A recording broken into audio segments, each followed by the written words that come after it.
Ration দুর্নীতির তদন্তে আদালতে চাঞ্চল্যকর দাবি ইডির। সূত্রের খবর, আনিসুর আলিফকে সুদ বাবদ প্রতি মাসে 10 লাখ টাকা জমা দিতে বলেন জ্যোতিপ্রিয় মল্লিক। এসএসকেএম এ শুয়েই এই নির্দেশ দেন জ্যোতিপ্রিয়। বালুর সিএর বাড়িতে তল্লাশিতে মিলেছে ডিজিটাল প্রমাণ।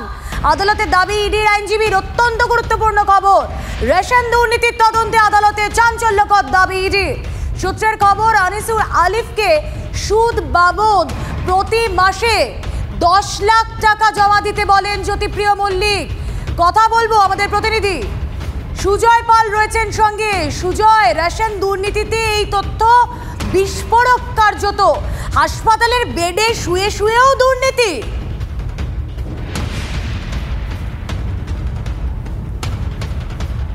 দেখো রুমেলা, গল্পের সেই টাকার গাছ আছে কিনা সেই তথ্য কারো জানা নেই, কিন্তু জ্যোতিপ্রিয় মল্লিকের আছে মানি মেশিন বা টাকার যন্ত্র। আর তারা কারা? তারা এই বিদেশ এবং মুকুল। তার কারণ কিছু সময় আগেই বিশেষ ইডি আদালতে তাদের গ্রেফতারের পর ইডি যে তথ্য বা যে বক্তব্য পেশ করেছে তাতে স্পষ্ট যে জ্যোতিপ্রিয় মল্লিক যখন যেমন যত কোটি টাকার প্রয়োজন হয়েছে, যত টাকার প্রয়োজন হয়েছে, এই বিদেশ মুকুলদের থেকেই নিয়েছে এবং বদলে তাদের দুর্নীতির ভাগের অংশতে সঙ্গে যুক্ত করেছে। অর্থাৎ তাদের এই রেশন দুর্নীতি, অর্থাৎ চালের যে দুর্নীতি, তার পাশাপাশি আটার যে দুর্নীতি, সেই দুর্নীতিতে করতে সাহায্য করেছে। এটাই ছিল মূলত তাদের দুজনের বোঝাপড়া।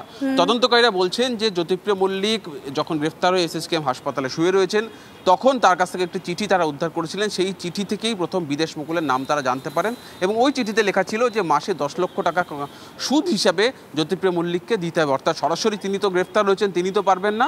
টাকা গিয়েছে জ্যোতিপ্রিয় মল্লিকের নিয়ন্ত্রণে থাকা 3টি সংস্থায়। মাসে মাসে 10 লক্ষ টাকা গিয়েছে। এটা শুধু চিঠিতে নয়, জ্যোতিপ্রিয় মল্লিকের চার্টার্ড অ্যাকাউন্টেন্টের বাড়িতে যখন ইডি তল্লাশি চালায়, তার ল্যাপটপ থেকে দুটি ফোল্ডার উদ্ধার করেন, যেখানে একটিতে মুকুল, একটিতে বিদেশ লেখা ছিল। সেখানেও এই 10 লাখ টাকার হিসেব ছিল। শুধু তাই নয়, 45 কোটি টাকা জ্যোতিপ্রিয় মল্লিকের নিয়ন্ত্রণে থাকা 3টি সংস্থাতে পৌঁছেছে এই বিদেশ মুকুলের মাধ্যমে। বিদেশ মুকুল তারা নিজে চাষি সেজেছে, তার পরিবারের সদস্যদের চাষি সাজিয়েছে, তার ঘনিষ্ঠদের চাষি সাজিয়েছে, তার অনুগামীদের চাষি সাজিয়েছে। সুজয়, আরো তথ্য অবশ্যই ইডির হাতে তো নিশ্চয়ই এখনো আসা বাকি, আমাদের নজর থাকবে সেদিকে। সুজয় আমাদের প্রতিনিধি ছিলেন সঙ্গে। আপাতত জীবন বীমা, স্বাস্থ্য বীমায় জিএসটি প্রত্যাহারের চাপ তৃণমূলের। কেন্দ্রীয় অর্থমন্ত্রী নির্মলা সীতারামনকে চিঠি খোদ মুখ্যমন্ত্রী। আজই সংসদে এই দাবিতে ওয়াকআউট করে তৃণমূল। চাপ বাড়াতে এবার আসরে খোদ মমতা বন্দ্যোপাধ্যায়।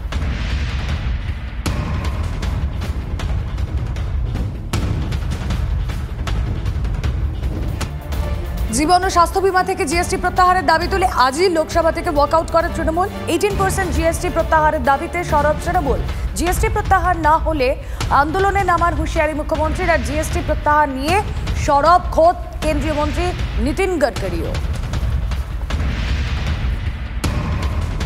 আমরা বলেছি নির্মলা সীতারামনকে আসতে হবে হাউসে। মাঝপথে মাইক বন্ধ করে দিচ্ছেন, একবার দুবার ধরে হলো। আমাদেরকে ওয়েলে নামতে হলো শুরুতেই।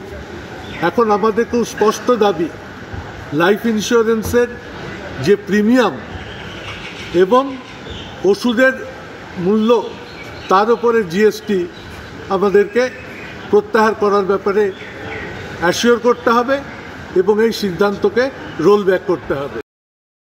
মমতা বন্দ্যোপাধ্যায় যেটা করছেন সেটা হচ্ছে নোংরা রাজনীতি করছেন। জিএসটি কাউন্সিল কাদের দ্বারা গঠিত?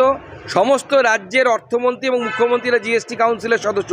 শুধু তাই নয়, ভারতবর্ষে যখন প্রথম জিএসটি কাউন্সিল তৈরি হয়েছিল, তার মাথায় ছিলেন মমতা বন্দ্যোপাধ্যায়ের ডান হাত তথা পশ্চিমবঙ্গের তৎকালীন অর্থমন্ত্রী অমিত মিত্র ছিলেন হচ্ছে জিএসটি কাউন্সিলের চেয়ারম্যান। তখন সেই জিএসটি কাউন্সিল অমিত মিত্রের নেতৃত্বে ঠিক করেছিল কার উপরে জিএসটি লাগবে। জিএসটির ভাগ দায় কেন্দ্রের ঘাড়ে পড়ে, ভাগ রাজ্য নেয়।